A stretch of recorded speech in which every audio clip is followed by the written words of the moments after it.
중고등부 친구들 안녕하세요. 벌써 10월이 다가왔습니다. 우리 10월이 함께 나눌 말씀은 성령의 열매입니다. 우리가 하나님의 뜻을 알고 그 뜻대로 살기를 원한다면 성령의 9가지 열매가 내 삶에 맺혀지도록 살아가야 합니다. 예수님은 좋은 나무가 좋은 열매를 맺는다고 말씀하셨어요. 그렇기 때문에 예수님의 제자로 살고자 고백하는 우리들에게는 성령의 9가지 열매가 맺혀지는 것은 당연한 것입니다. 성령의 열매에는 사랑과 희락과 화평과 인내와 자비와 양성과 충성과 온유와 절제가 있습니다.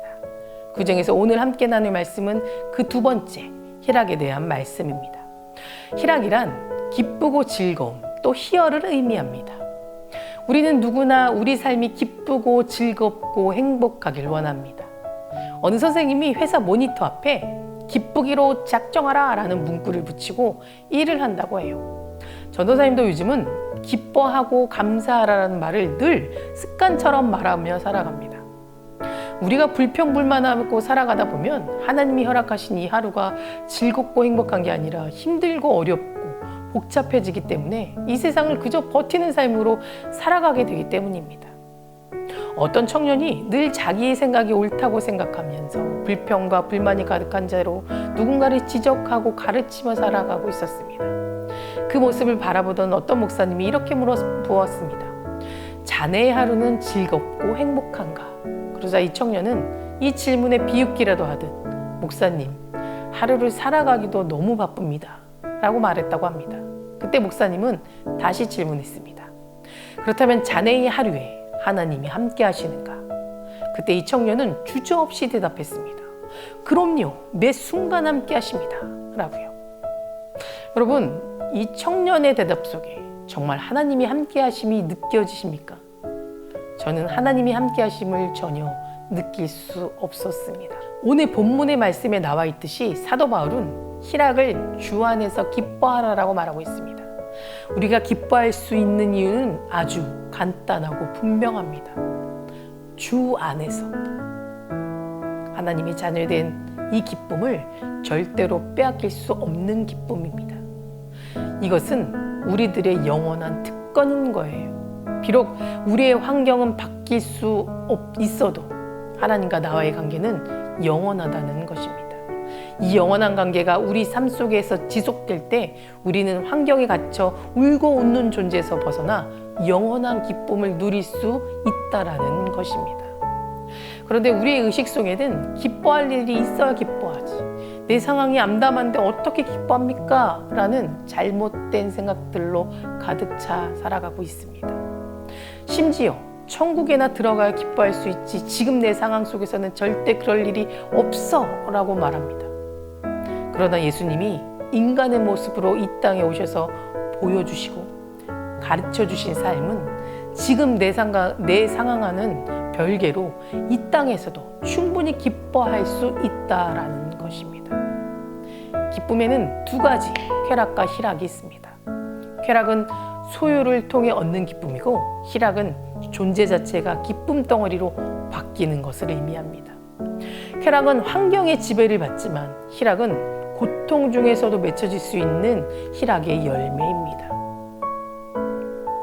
해피메이커라는 약이 있다고 해요. 행복을 만드는 약이라는 뜻인데 이 약이 실제로 존재한다고 합니다. 의학적으로 우리의 몸에서 슬픔과 불행을 느끼는 요소를 완화시켜주면 행복할 수 있지 않을까라는 생각으로 개발된 약이라고 합니다.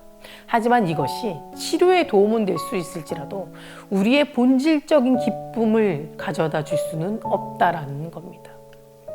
참된 기쁨은 오로지 하나님 안에 있습니다. 그렇다면 우리는 어떻게 기쁨을 추구할 수 있을까요? 오늘 본문 말씀인 사도 바울의 고백처럼 주 안에서 항상 기뻐하라 라고 했으니까 그래 의지적으로 기뻐하자 이렇게 말한다고 기쁨이 찾아오게 됩니까? 기쁨은 억지로 꾸며내거나 만들어낼 수 없어요. 마음이 행복하고 기쁘지 않은 사람이 어떻게 겉으로 기뻐할 수 있겠습니까? 아무리 표정이 행복하게 꾸미려 해도 심령이 행복하고 즐겁지 않으면 곧 드러나게 됩니다. 하나님께서 주시는 이 기쁨이라는 감정은 언제나 우리의 생각을 통해서 생기는 겁니다. 남들은 저렇게 잘 사는데 나는 왜 그지같이 살아가는 거야 라는 생각에 빠지게 되면 온통 내 감정은 슬픔과 우울함에 빠져들게 됩니다. 그런데 우리는 지금 나의 현실이 암담하고 힘들더라도 이 현실이 주는 상황을 뛰어넘어 생각할 수 있어요. 생각이 현실에 제한받지 않을 수 있게 됩니다. 이때 필요한 것이 바로 믿음이라는 겁니다. 내 믿음이 작용하여서 내 생각은 현실이 아니라 그 현실 너머에 계시는 하나님을 생각할 수 있게 되고 그 생각은 언제나 우리의 마음과 의지를 결정할 수 있게 되는 것입니다.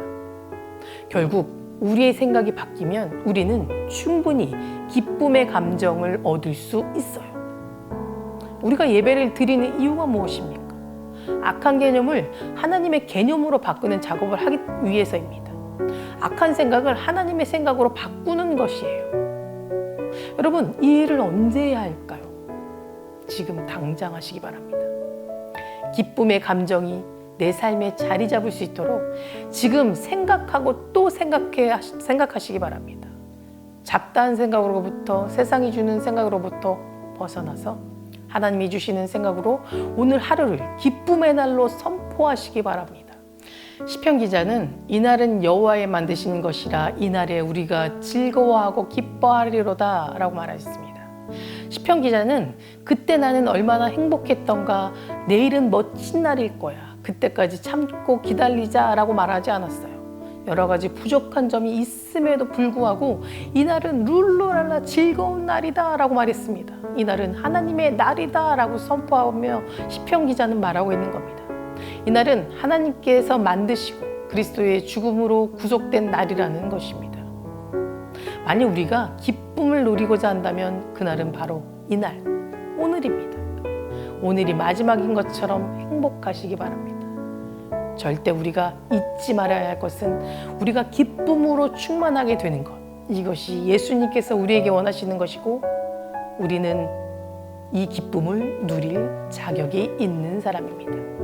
그리고 기쁨의 멘토를 찾아가 보시기 바랍니다. 행복한 사람 옆에 있으면 우리는 행복해지게 됩니다. 웃는 사람 옆에 있으면 나도 모르게 미소가 절로 생기게 됩니다.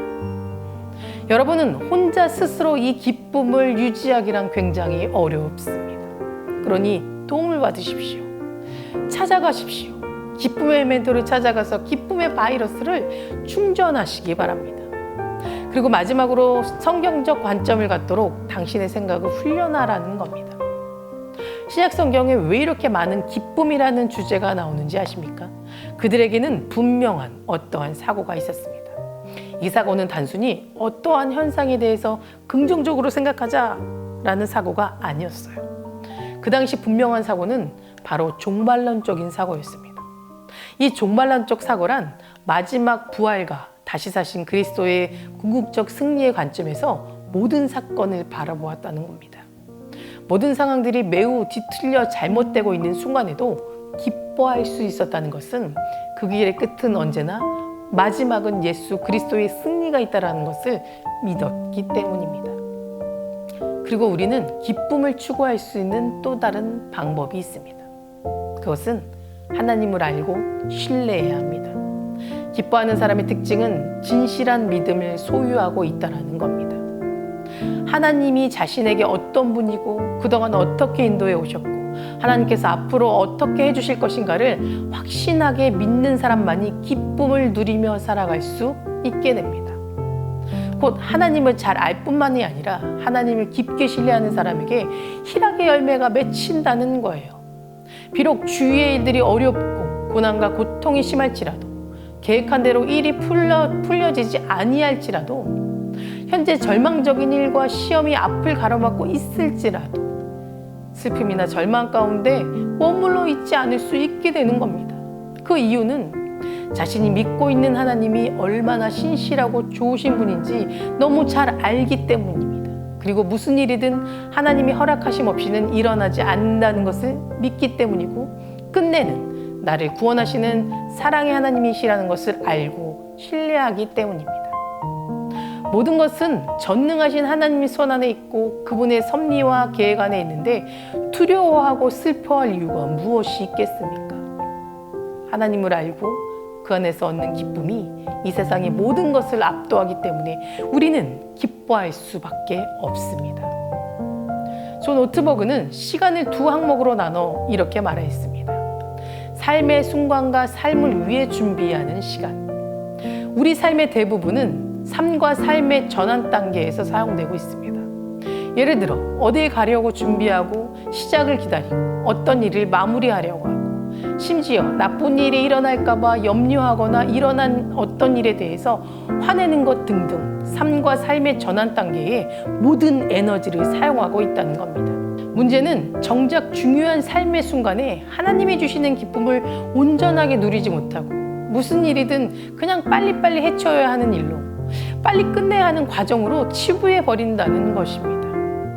우리의 현재의 순간을 충분히 기뻐할 수 있음에도, 춤출 수 있음에도 불구하고 순간의 기쁨을 누리지 못하는 것은 아이러니하게도 우리의 시선이 하나님께서 주시는 시간이라는 순간이 아니라 지독히도 나라는 자아에 너무나도 몰두했기 때문이라는 사실이에요.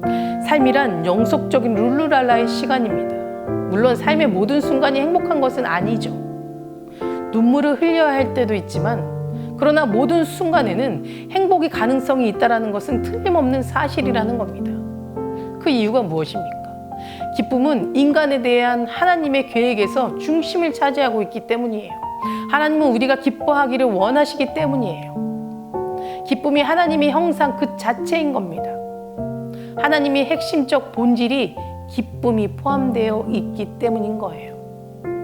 예수님의 목표는 그들이 기쁨으로 충만하게 되는 것이라고 말씀하셨습니다. 요한복음 15장 11절 말씀에 내가 이것을 너에게 이름은 내 기쁨이 너희 안에 있어 너희 기쁨을 충만하게 하려 함이라. 사도 바울은 오늘 말씀을 통해 주 안에서 항상 기뻐하라, 내가 다시 말하노니 기뻐하라 라고 말하고 있습니다. 우리 삶에는 기쁨이 필요합니다. 지금 내가 누구와 함께하고 있는지를 잊지 않는다면 한순간도 그 기쁨을, 그 즐거움을 빼앗기지 않고 내 자신이 하나님께 더 가까이 나갈 수 있는 그 시간으로 사라지게 될 것입니다. 우리 중고등부 친구들, 그런 기쁨을 누리며 살아가 보시기를 간절히 소망합니다. 기도하시겠습니다. 사랑과 내가 충만하신 주님 감사합니다. 오늘도 주님께서 주신 이 기쁨 가운데 하루를 살아갑니다. 하나님, 우리가 하루를 살아가면서 기쁨을 놓치지 않게 하시고 내 환경과 상황을 보며 불평과 불만으로 살아가는 것이 아니라 주님께서 허락해 주신 이 하루를 기쁨과 감사와 즐거움으로 살아가게 도와주시옵소서.